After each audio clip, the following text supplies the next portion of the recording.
Hi, it's Ashley from Westcott, and today I'm going to be going over why using the included reflector with your strobe may not always be the best option.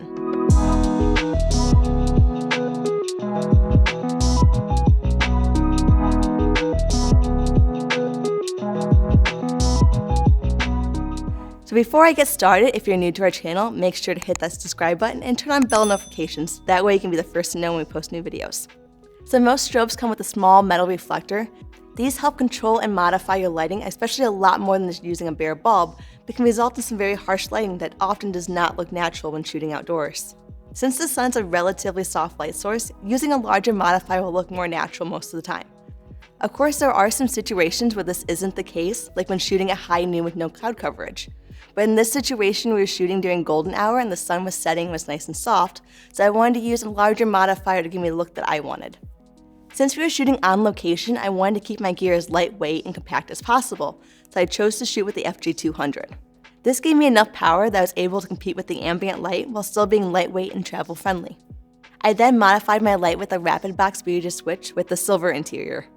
So since this modifier collapses down, it's really great for traveling on location. I also made sure to bring my M6 tripod plate.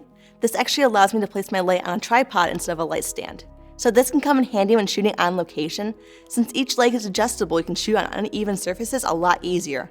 Also, since you have a tripod base, which is a lot more stable, you can shoot in a lot windier environments. I then made sure to place my modifier the same direction as the sun was coming from. So since the flash and the ambient light were coming from the same direction, the shadows would match, making the light look a lot more natural. So I also made sure to use the sun as an edge light. This way we still maintain that golden hour feel and added a lot more dimension to my photo. So one of the biggest reasons you'd want to add a modifier to your light is it actually makes your light source a lot larger, and you also have the ability to add a diffusion layer to the front, giving you a much softer, more flattering light. If you compare the image using the beauty dish to the image using the reflector, you'll notice that the reflector is a lot harsher than the beauty dish. So the shadows are a lot deeper when using a reflector, and also the transition between the highlights and the shadows are a lot more sharp and almost result in a straight line. You'll also notice that the highlights on your skin are a lot brighter, and you have more of a chance of getting hot spots when using a reflector. When you add a beauty dish to your light, the shadows become a lot softer and more natural, and there's this nice gradation between shadows and highlights. They give the image a lot more natural look and feel.